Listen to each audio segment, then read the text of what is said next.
halaman 24 ya, halaman 24 sama 25 tak baca, ini masih orisinil. An Sufyan bin Uyainah, ini juga gurunya Imam Syafi'i. Kata Sufyan bin Uyainah, beliau cerita, kana Isa wa Yahya alaihi salam ya'tiyanil qaryah fayas'alu Isa an syirari ahliha wa yas'alu Yahya an khiyari ahliha. Jadi Nabi Isa dan Nabi Yahya itu satu generasi, sama-sama masih muda. Kalau di satu kampung, yang Nabi Yahya tanya, ini keluarga terbaik siapa? Saya mau nginap di situ karena kumpul orang baik itu nyaman. Kalau Nabi Isa kebalikan, keluarga terburuk mana ya, saya tak di situ. Nah terus akhirnya faqala lahu Yahya lima tanzilu ala syirarin nas, kenapa kalau kamu bermalam kok malah kumpul orang-orang yang nakal?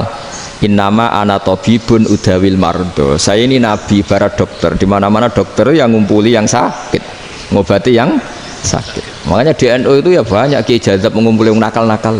Nak tepak yang ngentas yang nakal, nak ra tepak ya katut. Ini adu nyali lah sudah gitu. Tapi itu ada ilmunya, yaitu niru Nabi siapa? Isa. Kalau kamu dokter penelitian tuh cari daerah yang banyak pandemi apa yang bersih? Yang banyak pandemi, karena yang namanya penelitian ya di situ kan. Kalau kamu dakwah ngentas kemiskinan, ke daerah miskin apa daerah kaya? Nah, sama kalau ngentas kefasikan, ke daerah fasik apa daerah orang soleh? Fasik. Ya, tapi itu Nabi Isa. Nah, kalau kamu tidak Nabi kan potensinya kan ngadut itu. Tapi setidaknya bahwa kita sering disalahkan karena punya beberapa tokoh yang ngancani yang fasik-fasik, itu sebenarnya ada dalilnya, yaitu Nabi siapa? Isa. Nah terus masalah tegas dan lunak. Ketika ada mahasiswa misalnya pacaran, boncengan lanang dan perempuan, itu pilihan kita apa? Kalau tegas terus gak mau mendengar kita, misalnya gini, contoh gampang, tak beri contoh Pak D, jangan orang tua, nanti secara fikih itu beda. Nah ini kan kita orang pesantren, nah, biasa ngaji fikih detail. Kamu Pak D seorang perempuan mahasiswi misalnya sering pacaran, setiap ke situ sama pacarnya kamu diam saja, padahal kamu dosen keislaman. Mesti pamanaan kamu nyimpulkan ternyata pacaran itu tidak apa-apa, buktinya Pak D itu tidak negur, menengahi. Ini berarti as-sukut alal mungkar.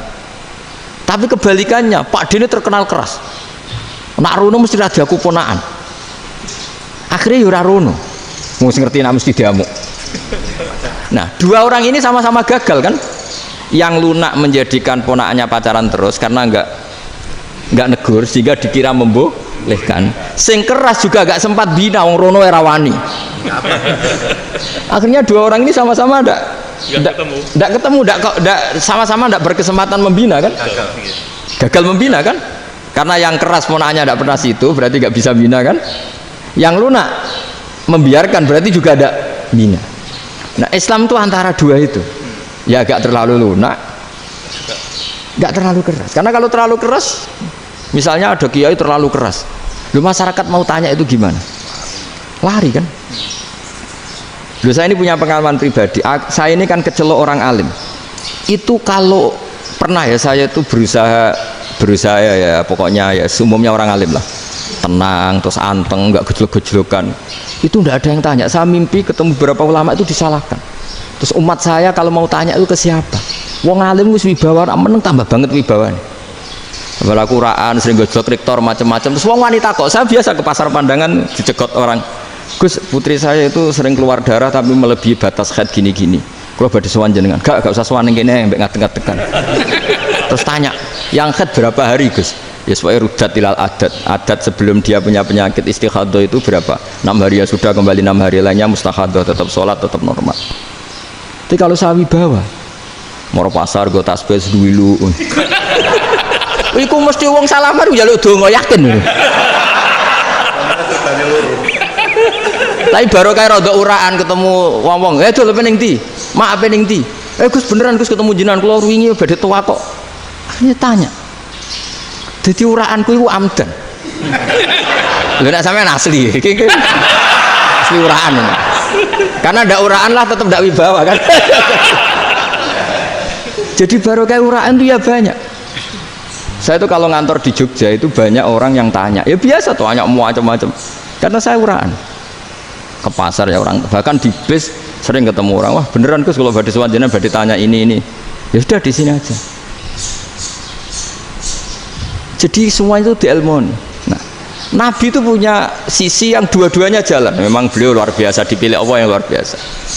Nabi ketika wibawa itu banyak sahabat yang bahkan mengenali wajahnya aja tidak bisa. Ka'anna ala ru'usihim at-tayr, bayangannya seakan-akan di kepalanya itu ada burung yang takut terbang, saking antengnya. Tapi Nabi sekali mengeluarkan job, sekali santai, itu sahabat tanya itu sampai yang nggak pantas ditanyakan. Nabi saya tadi kumpul istri saya, tapi tidak inzal, itu wajib mandi ndak. Aro'aita law anna ahadana ya'ti imro'atahu walam yunzil. Itu ya ditanyakan. Nabi pun kumpul itu betul sakit inzal sepundi. Guys betul lagi.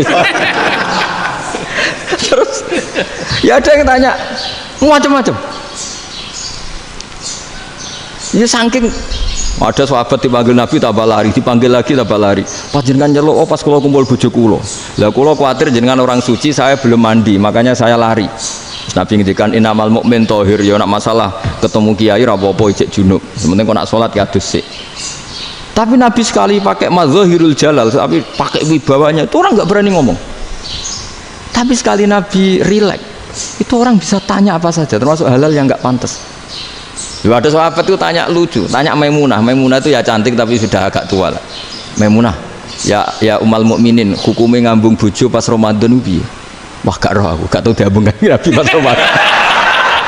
Tanya Saudah, wah malah orang-orang diambung. Kalau Saudah itu kan wis tua itu. Lucunya istrinya dia jawab, tanya Aisyah yang mungkin Nabi, iya yang mungkin tanya Aisyah. Itu yang usul ya istrinya Nabi Maimunah. Selalu Aisyah, tanya be Aisyah. Ya Amiral ya umal mukminin gini-gini. Aisyah yang cantik masih perawan kan. Qabbalani Rasulullah bahwa oh Nabi biasa ngambung-ngambung pas Ramadan dan beliau tetap puasa. Akhirnya fakih ngarang kan wa takbil fi Ramadan wa tublah la tubtilu shauma ngambung ora. Iku ya udah biasa dhisik. Ya nasu bojone ayu. Nah ini artinya seasik itu. Jadi garwane Nabi sing ngrasa rodok tuwa. Wah, aku ora tau ya. Kok Aisyah. Serilek itu dulu itu. Maksudnya orang Islam pertentangan itu. Maksudnya ya balik semua ini bedanya orang pesantren sama orang kampus. Kalau orang kampus mau cerita agama itu rahmatan lil alamin, tapi nyontokno rileke ora iso. Agama itu rilek, tapi nyontokno rileke ora iso. Mergo ya rapati ngaji. Contohnya ora iso, tapi mau gawe kaidah Islam itu rahmatan. Jadi Nabi itu lah, Allah juga gitu. Allah itu kalau sudah memperlihatkan mazahirul jalal, itu mbok malaikat Jibril rawani. Ketika Allah dengan mazahirul jalal. Tapi kalau Allah dengan mazahirul jamal, mazahirul apa? Jamal. Iku ya gojol-gojol kan ambek makhluke gojol. Ya buli-bulian cara sakniki. Ya sampean delok ning hadis syafaat itu, akhiru man dakhalal jannah atau akhiru man kharaja minan nar, itu di beberapa judul. Ada seorang rojul yang ahli neraka ya, dintas mbek pangeran, terus ditudono swarga. Gusti, swarga sengiler tok ora wong wayu roh, wis wong ngiler tok. Ngger njaluk Gusti mosok roh tok ora oleh mlebu. Jarimu asal mlebu metu kon neraka ora njaluk-njaluk meneh. Sumpah lho ya, gak njaluk apa-apa meneh. Mboten Gusti. Sekali saya keluar dari neraka ndak akan minta apa-apa lagi. Wis. Wallahi, wallahi, la as'alu ghairah. Maksudnya ghairah khuslah, ghairah tilkal khuslah. Ya niku selain keluar dari neraka saya tidak akan minta lagi. Didono swarga wong do kelono seruwibet kan. Sing bojone elek kan dendam dadi ning swarga iki. Swarga wis macam-macam. Gusti mosok roh tok ora oleh mlebu. Jarine ra janji ra njaluk meneh. Akhire ya wis didelokno neraka. Jadi pangeran jawabe gampang, didelokno neraka. Roh neraka begitu menyakitkan, begitu ngeri. Sudah Gusti saya tidak minta surga, sementing nggak masuk neraka. Rabbana srif anna adzab jahannam. Setelah lama itu diadepno swarga njuk mlebu swarga, terus diadepno neraka. Akhirnya ya sudah. Saiki mlebu swarga gak apa-apa. Iku jawabe lucu. Atas taziu binjenengan ngenyek kula. Wong karuan ahli swarga kok mlebu swarga. Terus akhirnya mlebu swarga kan, mlebu swarga tamanna, sangen-angen sing mbok jaluk apa? Orang angan-angan yang indah-indah, laka wa asratu amsal, ya siku tak turuti wa asratu amsalih lan lipatan ke-10. Jawab wong lanang ya lucu, atas tazi ubi wa anta rabbul alamin. Jenengan pangeran kok ngenyekan. Maksudnya wis karuan aku ora pantes. Terus jare pangeran, la astazi'u bika walakinni ala ma asya'u qadir. Aku gak ngenyek kowe, pancen aku pangeran. Nuruti kowe iku iso. Jadi Allah sendiri ketika dengan madzahirul jamal itu malaikat ya ono sing wani bantah. Masyhur itu kan malaikat sing bantah pangeran ataj alufiya mayufsidu fiya wa yasfikut. Karena Allah dengan madzahirul jamal. Sing paling masyhur Nabi Musa. Nabi Musa itu ketika Nabi Mi'raj. Nabi Mi'raj itu beliau kira-kira di langit keempat lah yang masyhur atau kelima. Ngelangkahi. Nabi Musa menangis, "Ya Rabbi, ini apa-apaan? Orang sing ja'a ba'di kemudian melangkahi makom saya, ini apa-apaan?" Jadi Nabi Muhammad kan apapun hebatnya kan junior. Kok melangkahi makom saya ini apa-apaan? Enggak fair.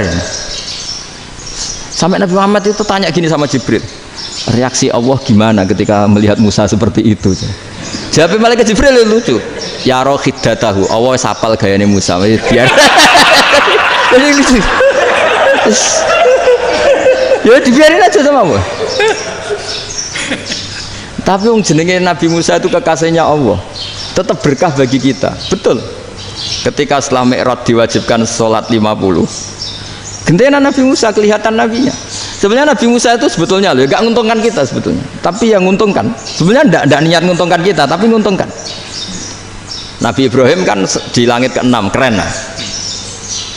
Konti jong ketemu Allah ngeten-ngeten kan sholat seket. Karena Nabi Ibrahim terkenal Nabi baik, ada bantah. Bareng Nabi Musa, kenapa diceluk pangeran? Aku akan sholat ping seket. Inna ummataka la tutiku dalik. Wah, gak kuat umatmu. Serai-rai ke umatmu orang arah kuat seket. Tapi sebenarnya Nabi Musa itu niatnya bukan membela kita. Fa inna ummati la umatku sing gagah-gagah ra iso meneh umat. Berarti sebetulnya ya itu masih pakai gengsinya sebetulnya. Wes ngono-ngono lah sementing kita untung. Sebetulnya dia itu enggak terima wong umat saya aja yang lebih kuat. Enggak kuat apalagi umatmu. Dan terus sebutin irji ila rabbika fas'alhu takhfif. Itu berarti Allah dengan madzahirul jamal. Sudahlah, datang ke Allah minta keringanan. Allah itu baik. Minta, ambek Allah itu ringanan mau 5 tok, jadi cek 45. Balik ke Nabi Musa, piro 45, cek ra kuat umat. Wong umatku ora kuat, jadi sebenarnya dia bilang umatku ora kuat. Lho cara Nabi Muhammad model wong Malang, yo beda umatku mbek umatmu. Ribet kan? Itu. Nabi Muhammad kan tidak seperti itu kan, tidak punya akhlak Malang kan, akhlak. Maksudnya akhlaknya mujur itu, akhlak yang baik gitu. Ya akhlak yang mujur, bukan yang Malang gitu. Jadi Nabi ya manut. Tinggal 40 kan, dikurangi lagi 35 sampai 9 kali kan, masyhur itu. Ya kan kalau dikurangi 55 kan berarti turun naik kan 9 kali. Itu setelah 5 itu Nabi Musa cek usul masih ragu. Itu cara Nabi munggah nentek. Ini entek ya. Terus iya doa tuntas betul. Sebebas. Terus munggah ado-ado lha opo? Ngapain itu? Akhirnya Nabi Muhammad sudah sampun ya kalimah Allah. Saya ini malu sama Allah Musa. Sudah 9 kali dan diturutin terus. Jadi Allah kalau dengan madzahirul jamal itu Nabi Musa biasa nego sama Allah. Tapi ketika Allah dengan madzahirul jalal itu Nabi Musa enggak berani. Yaitu di hadis syafa'ah. Hadis syafa'ah ketika manusia datang ke Nabi Adam, ya tuna Adam. Ya Adam anta abul basar ngene isfa'li ana inda rabbik. Kamu saya minta mensafaati kita. Nabi Musa, Nabi Adam inna rabbi qad ghadibal yawma ghadaban lam yaghdab qablahu mislah wa la yaghdab ba'dahu mislah. Ini Allah sedang murka besar dan tidak akan murka seperti ini lagi. Sudah saya tidak berani, nafsi. Nabi Ibrahim enggak, termasuk Nabi Musa ketika di itu ya enggak berani. Karena Allah dengan madzahirul jalal. Itu Nabi Musa enggak berani. Sudah saya sendiri itu pernah salah. Yaitu saya membunuh seseorang yang enggak disuruh oleh Allah membunuh itu, yang pas jotosi orang Kipti. Akhirnya datang ke Nabi Muhammad, pas ke Nabi Muhammad Allah dengan madzahirul jamal. Apa dengan madzahirul jamal sampai Kanjeng Nabi ngendikan analah saya akan memintakan syafaat kalian. Terus fa ahmadu rabbi bima hamida allamani ha rabbi. Saya muji Allah dengan pujian-pujian yang orang lain tidak tahu, hanya saya yang diajari, kata Rasulullah. Nah di sini menurut banyak ulama, termasuk kitab yang saya baca, kenapa Muhammad sebagian namanya Ahmadu? Itu dari af'al tafdil, fa Muhammadun Ahmadu min ghairihi. Muhammad Rasulullah itu kalau muji Allah di atas cara mujinya Nabi yang lain. Jadi Ahmadu bukan dari fi'il mudhari' lil mutakallim, tapi dari af'al apa? Tafdil. Fa Muhammadun Ahmadu min ghairihi. Bahwa Kanjeng Nabi Muhammad sallallahu alaihi wasallam itu cara mujinya Allah di atas pujian para nabi. Makanya di sini Sayyid Ali Zainal Abidin kalau muji hamdal hamidin wa fauqa hamdil hamidin. Jadi pujian saya ini di atas rata-rata cara mereka apa? Memuji. Yaitu sirinya apa? Nabi itu tahu bahwa akhirat itu tidak bisa batasi Allah. Kamu tidak bisa nyemprit Allah. Allah, ini akhirat loh. Amal sudah tidak manfaat. Ingat itu. Tidak bisa seperti itu. Allah itu nggak bisa tunduk sama konstitusi yang bernama akhirat. Artinya Allah meskipun di akhirat tetap duwe hak yaf'alu ma yasa atau yaf'alu ma yurid. Nggak bisa kamu terus wah ini akhirat, amal ra iso dikirim wong mati, amal ra iso dikirim. Yang pangeran kok mbok atur. Kalau kita yang mengirimkan tidak bisa, tapi kalau Allah tetap bisa. Makanya ada kiai mengatakan kodok qadar ora iso dirubah, itu kamu. Makanya ada seorang kiai ditanya, kodok qadar ora iso dirubah, sekali dicatat selesai. Jari kiai tadi, tapi nak Allah iso. Dalile apa? Yang huwa ma yasha wa yusbit. Nak Allah ya iso, sing ra iso kan kita. Nah, Nabi itu tahu betul meskipun akhirat itu Allah masih bisa dinego saking baiknya. Akhirnya Nabi sujud, masyhur itu terus, ya Muhammad irfa' ra'sak wasal tuqa wasatu safa. Semat sirahmu angkat, kuju apa tak turuti. Terus semenjak itu Nabi minta apa? Syafa'. Artinya apa? Ketika Nabi lain berpikir bahwa akhirat ini membatasi amal karena sudah Nabi tahu betul kalau Allah tetap Allah. Yang enggak terbatas kekuasaannya, enggak terbatas rahmatnya juga saat di akhir. Makanya disebut fa Muhammadun Ahmadu min ghairihi. Makanya wa mubasyiran bi rasuli ya'ti mim ba'di ismuhu Ahmad. Jadi makanya terus banyak GNU sing wis macam-macam lah. Sing ana sing potongane wedi terus hati-hati. Niku berarti makome Madhahirul Jalal. Ana sing amen guyon nek makome Madhahirul Jamal. Ana sing ra jelas ngene iki, sing ra jelas. Nak guyu buanter kok nak nangis yo buanter. Jebule urusan utang lah ini sudah yang udah. Jadi makanya yang rileks saja. Sebenarnya agama ini santai, rileks karena agama ini harus bifarohin wasururin. Enggak boleh agama ini dibawa dengan kekerasan, dengan antisosial. Karena agama ini harus kul bi fadlillah bi rahmati fa bidzalika falyafrahu, harus senang, harus rileks. Makanya saya jadi kiai itu senang takutnya gini. Sekali saya tidak senang jadi presiden buruk, ternyata jadi wong alim ora enak. Itu contohnya sampean merengut terus uripe susah, nanti orang tidak berani jadi orang alim. Makanya saya buktikan bahwa saya lebih bahagia dibanding rektor. Nanti orang ingin jadi rektor semua, gak ingin jadi orang alim. Saya pernah ketemu sekian rektor di Jogja, tanya, Gus kenapa jenengan bela-belain pesantren sampai segitu? Kan keren kampus NU, sekarang ada Unisma, ada NU Jogja, ada NU Jepara gini. Tak bilangin gini, sampai rektornya itu istighfar kan? Saya bilangin gini, ini sekaligus tak kasih tahu ini rektor Unisma ya. Tak bilangin gini, andai kan tidak ada kiai kayak saya itu Islam bisa tutup. Kok bisa Gus?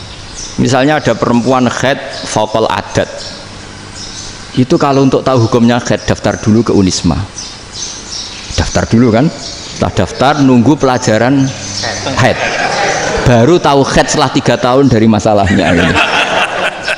Tapi baru kayak kiai ketemu saya di jalan, Gus anak kula nu haid ngeten-ngeten mboten normal, hukumnya piye? Oh hukumnya ini dibalekno ning adat, ora usah registrasi, ora usah daftar. Jadi ya harus ada istighfarnya lah. Unisma juga harus istighfar, semuanya harus istighfar. Karena ada sisi yang nggak mewakili kebutuhan Islam. Tapi saya sebagai kiai juga istighfar. Karena fakta hukum mengatakan yang boleh jadi KUA yang jabat, yang boleh kemenak yang punya gelar. Dan ini yang mengawal Islam secara undang-undang karena mereka yang bikin. Nah karena kiai tidak punya gelar tidak bisa jabat di situ. Saya juga istighfar. Jadi tidak sampai antok yang istighfar. Karena yang kebutuhan ini terwakili yang punya gelar. Tapi yang punya gelar juga harus istighfar tadi. Mosok kepen roh hukum khet ngenteni kuliah sik. Ngentek itu aja nanti nunggu guru yang pas mata pelajaran itu. Terus kapan dekne salate wong jawabannya belum ketemu. Tapi baru kayak saya kan ketemu di jalan tanya. Gus saya sering ketemu. Gus saya ini bapak angkat. Mau nikahkan putri saya itu gimana itu? Kalau cerita wali sebenarnya anak saya sok. Kalau nggak cerita nggak sah karena saya bapak angkat. Itu banyak. Hanya tak akali ya sudah wali yang sebenarnya taukil pada hakim tanpa diketahui tapi hakikatnya itu taukil hakim. Itu kan tidak gampang. Nah, tapi kalau tanyanya di kampus registrasi dulu, daftar dulu, baru tahun berapa ada pelajaran itu? Semester 5 baru tanya. Iya kan? Semester 5 ya? Iya. Oh, itu kan. Jadi jangan kira terus sistem Unisma itu yang terbaik di dunia, enggak juga kan? Enggak juga. Dan sistem-sistem yang lain maksudnya ada aja. Tapi sistem kiai lho, Mbah Mun juga sering pesen saya, kowe kudu seneng pegawai negeri. Piye-piye sing jaga agama pegawai negeri. Kemarin pas acara 7 harinya Gus Robah saya matur itu di depan para kiai. Setelah saya jadi kiai ya itu nyata. Islam di Papua, di NTT yang bawa siapa? Dokter negeri, ya kan? KUA negeri. Barokahnya mereka negeri dijamin negara kan? Barokahnya Muslim berkebutuhan Islam. Akhirnya bikin musola di situ, bikin masjid. Bahkan di Korea Utara itu ada masjid bawaan duta besar, karena banyak duta besar Muslim berkebutuhan masjid. Yang bisa gini itu yang negeri apa yang swasta? Negeri lah. Di sini kiai tidak mewakili semua kebutuhan apa? Islam. Tapi kampus juga enggak, kampus Islam sekalipun tidak memenuhi semua kebutuhan Islam tadi. Masa orang tanya kan nunggu semester berapa tadi? Semester 5 masih daftar dulu. Nunggu pelajaran itu. Payahnya pas ketemu dosennya, saya tidak pernah kan ribet kan? Pas dosennya cowok gitu. Jadi sudahlah, makanya ini. Iya, makanya ini kan bentuk kearifan lah. Jenengan ngakui fungsi kiai kayak saya itu bentuk kearifan. Saya juga ngakui jenengan itu butuh kearifan. Saya sering didolani KUA itu rata-rata ya didikan kiai. Kompilasi hukum Islam itu banyak ya, janda cantik. Contohnya harus cantik, kalau jelek nggak mungkin terjadi kan. Ada janda cantik kebetulan suka kawin tapi takut zina. Saya ulang lagi, suka kawin tapi takut. Itu seringnya gitu Pak Rektor. Jadi dia kawin bosen, bilang ke KUA, Pak saya sekarang mau nikah sama ini. Loh, tapi kamu mau punya suami.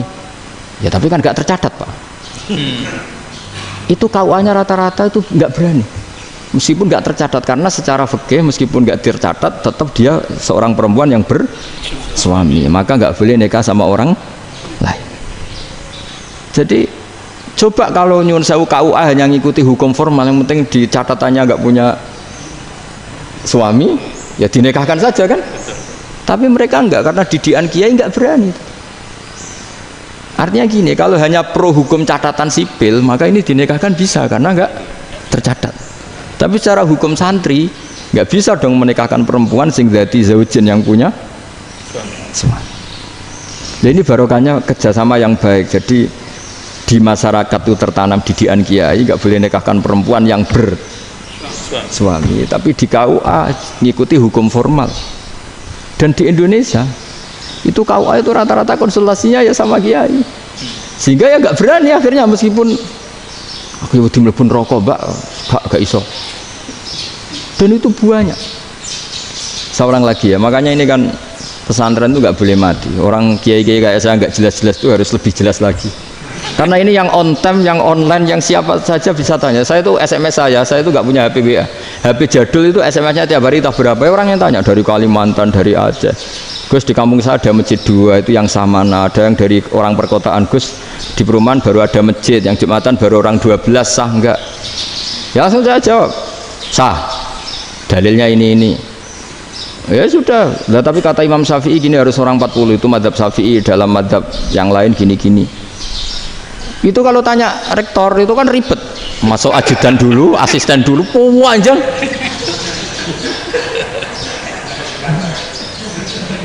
Wah itu kan ribet kan. Manggil dosen, dekan VAI dipanggil, dekan VAI nggak mau langsung jawab, cari dosen yang nekuni itu. Usul fikih, saya nekuni itu baru seminar, nunggu dulu mbak, ini orangnya baru. Panjang kan. Bisa tutup Islam kalau kesuwen. Coba kalau tanya kiai kan enggak ketemu di jalan. Dulu Mbah Zubair kata Mbah Mun. Saya termasuk santri yang diapresiasi Mbah Mun. Dhisik Mbah Zubair ya ngono, anak nong takok ape sowan gak oleh. Gak takok ning kene ae. Jangan biasa ditanya orang ngadeg-adegan. Ya alhamdulillah ilmunya cukup, kalau gak cukup ya engko sik. Jadi sebetulnya orang sopan itu ya agak-agak ada yang ditutupi sebetulnya. Mboten prayogi teng dalan nginjang mawon matur. Ya sebetulnya sebetulnya memang ilmunya agak cukup gitu. Tapi itu sebenarnya secara fikih itu haram, menunda itu haram. Ya haram tuh, coba bayangkan ya, kalau tanyanya sekarang, Gus saya ini sudah keluar darah 1 bulan penuh, padahal normalnya hanya 6 hari. Saya nanti sholat enggak? Kalau nginjang mawon dugi kula, berarti kan hari ini belum ada keputusan. Sholat apa enggak kan? Tapi karena modus tadi, boten prayogi nggih ngendikan ngoten teng dalan nginjang tengen kula. Itu kemungkinannya 2, sopan atau goblok, itu saja. Kayaknya kalau sopan enggak lah. Kayaknya enggak lah kata saya. Karena secara fikih itu jelas haram. Bagaimana mungkin sesuatu yang harus dipraktekkan nanti duhur dijawab besok, berarti duhur, asar sampai subuh belum ada jawaban, berarti nggak ada sholat kan? Ya, makanya dibutuhkan orang-orang alim yang kultural seperti ini, dan NU menghormati kultural. Tapi Mbah Mun juga sangat menghormati Islam formal, karena tadi produk-produk formal itu bisa dilembagakan oleh negara, dan itu kita ikut untung. Makanya Mbah Mun itu kalau punya tamu KUA, punya tamu polisi sampai pejabat itu.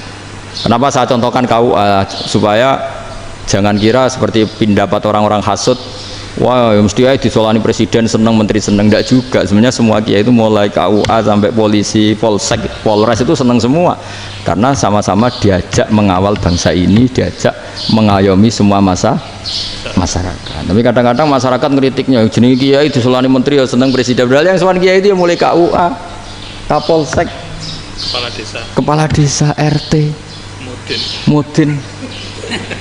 Itu mudin kalau tanya ya lucu-lucu. Gus kalau nate nyembelih pitik kemanian, pitik gue gede man. Akhirnya terus ngerti nak kemanian langsung tak sebelah benda itu terusannya gue satu orang. Ribet. Ya tak jawab lah, pitik masih gue cek urip toron. Cek urip Gus, wes sah cara madzhab Malik kerja urip. Karena itu ada perdebatan antara madzhab Malik dan madzhab Syafi'i. Nah cara Imam Syafi'i itu agak ketat. Hewan yang punya kehidupan sudah muttoribah, misalnya ayam jago, contohnya harus jago, karena kalau ayam kecil diikhlaskan haram. Jadi yang cilik wae kan gitu. Fikih itu ya, fikihnya orang Indonesia itu pecundang. Kalau ayam kecil nggak ditanyakan, mate ra wis. Kalau jago, jago ditabrak truk kejet. Andai kan nggak disembelih pun mesti mati. Itu cara madzhab Syafi'i itu haram.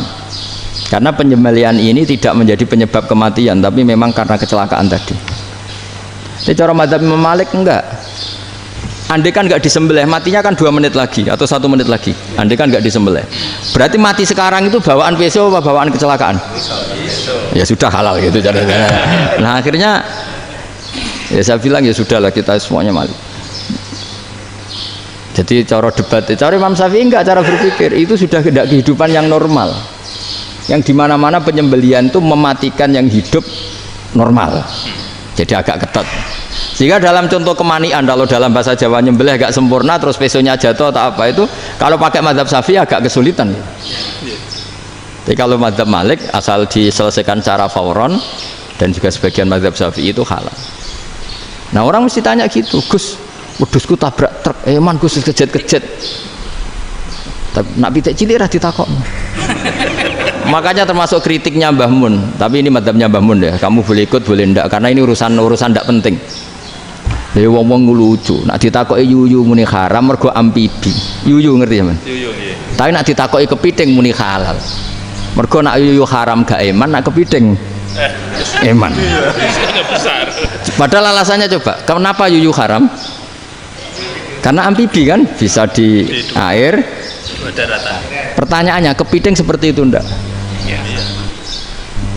Nah, tapi kepiting kalau haram kan eman. Karena besar kan. Kalau yuyu silahkan haram kan gitu. Artinya apa? Fikih kita ini agak-agak pecundang gitu, agak-agak pertimbangan. Iya, ini lucu kan? Kualitatif. Coba alasannya yuyu haram karena apa? Amfibi kan? Hidup dua alam. Pertanyaannya, kepiting seperti itu enggak? Iya. Iya, kenapa kalau orang tanya, yuyu haram apa halal? Rata-rata jawab haram gitu. Tapi kalau kepiting mulai khilaf. Loh mestinya kan sama kan? Lah itu karena unsur imannya. Iya tadi. Saya juga sering melihat tonggo-tonggo itu. Ayam cuwilik sakmene ketabrak truk, enggak ada yang tanya. Tapi saya pernah jalan-jalan di Naruan sini, ono jago ketabrak, sing duwe langsung marani kula pas saya naik motor. Gus ini halal apa haram? Nah langsung kula sebelah halal apa haram? Wis kanggo kowe halal ya halal. Karena saya tahu tak jawab haram mesti kecewa itu. Aduh, kiai ini beratnya kan.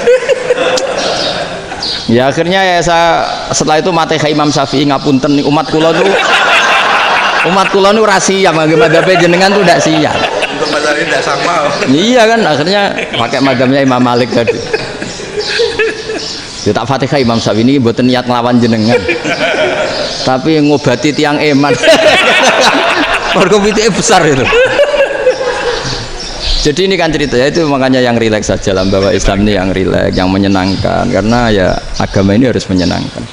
Raditu billahi robba, raditu itu seneng banget, ridho itu puas, nggak boleh beragama pertuntungan terus emosinan, ya marem atau raditu itu marem, jadi yang nyaman. Ya saya kira demikian. Assalamualaikum warahmatullahi wabarakatuh. Waalaikumsalam warahmatullahi wabarakatuh. Pelajari loh Pak. Ya, betul. Pon, alhamdulillah. Satu aja yang di sini benar. Oh satu aja. Syarat. Nggih, damel syarat. Jadi mungkin ada satu pertanyaan aja, satu saja. Bukan keluhan. Bukan keluhan. Ini mumpung Gus Bak pada Madhohirul Jamal. Iya Madhohirul Jamal. Sebentar lagi sudah jalan. Sebentar lagi sudah Madhohirul Jalal. Jadi gak kena ditakoni.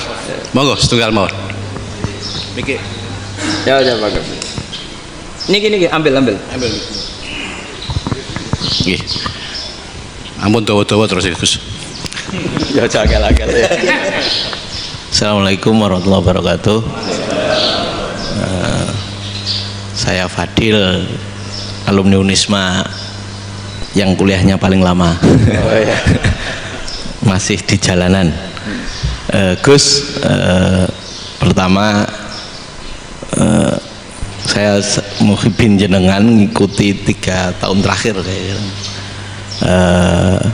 Sepertinya ketika Mbah Hasyim Asy'ari hadir di tahun 1900-an sampai mendirikan itu kok suasananya sama seperti Gus Baha hadir di tengah-tengah situasi genting Indonesia ini. Saya kira yang memunculkan nama Gus Baha di banyak media online yang saya amati itu malah awalnya dari kelompok bukan kita gitu.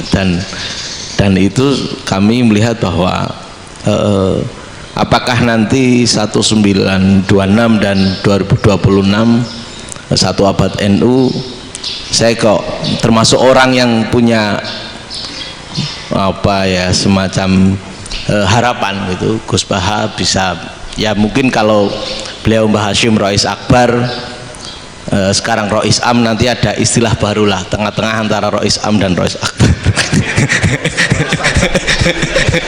Karena setiap satu abad harus ada mujadid dan kami berharap nah kamu aja tak angkat. Itu yang pertama, artinya mohon maaf Gus. Yang kedua soal saya termasuk orang yang cukup iskal dengan peristiwa Nabi, kalau banyak disebutkan itu kisah Nabi Khidir Khodir yang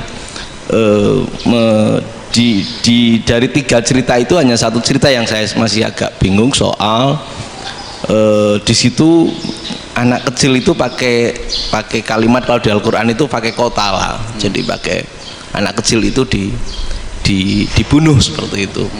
Jadi ada istilah yang apakah memang saat itu ada syariat yang membolehkan atau memang ada sesuatu yang secara dari Allah Subhanahu wa taala memang itu dibolehkan untuk Nabi Khidir. Jadi di antara semua cerita itu saya yang agak iskal yang itu. Kalau yang kisah soal membocorkan itu mungkin masih bisa masuk ya, tetapi apakah sudah ada ilmu psikologi yang sangat tinggi sehingga kalau ada anak-anak yang idiot itu atau apapun istilahnya yang sekarang itu boleh dilakukan tindakan begitu gitu. Nah ini saya lebih provokatif dari Pak Rektor biasanya. Artinya mohon maaf karena pemahaman saya ada dua pendekatan ilmu yang masuk, satu seperti Nabi Musa, yang satunya seperti Nabi Khidir. Mudah-mudahan ada sedikit penjelasan. Siap Gus, terima kasih. Dan yang terakhir mudah-mudahan karena Indonesia situasi terakhir saya kira kita ketahui lagi pandemi seperti ini Gus, jadi saya juga ingin pendapat Gus Baha, apakah ini situasi pandemi corona itu Allah sedang madhohirul jamal atau madhohirul jalal? Terima kasih. Assalamualaikum warahmatullahi wabarakatuh. Assalamualaikum warahmatullahi wabarakatuh. Monggo langsung mawon Gus. Ini provokatif ini kayak. Loh di situ aja kamu tanya kok terus mirip.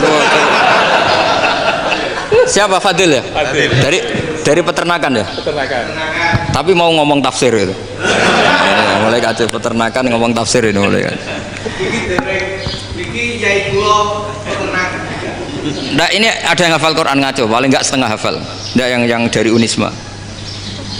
Enggak begini, ayat itu kan ditutup wa ma fa'altuhu an amri ya, saya maknani wa ma fa'altu lan orang nglakoni ingsun hu ing kabeh sing kasebut an amri mergo kepinginanku ingsun. Jadi saya melakukan itu semua bukan karep saya sendiri. Jadi Khadir sendiri itu kamu untung tidak nekuni tafsir. Kalau nekuni tafsir yang kamu soal bukan Nabi Khidir, karena Nabi Khidir itu hanya satu orang. Yang kamu soal harusnya Israel. Itu tidak rektor, tidak kiai besar, tidak siapa saja dihabisin itu. Kenapa Israel tidak kamu tegur? Gimana hukumnya qatlul mukmin? Kenapa Israel tidak kamu masukkan ayat wa may yaqtul mu'minam muta'ammidan fajazahu jahannamu khalidan fi. Ingat ya Israel. Iya kan? Nah, Israel melakukan pembunuhan itu, kadang yang dipateni nyuwun sewu orang soleh betul. Tapi wae kabundut ya. Itu Israel juga tidak atas pilihannya, tapi karena perintah. Nah, Khadir itu bukan nabi syariat, kira-kira mirip kayak Israel, karena beliau bukan nabi syariat.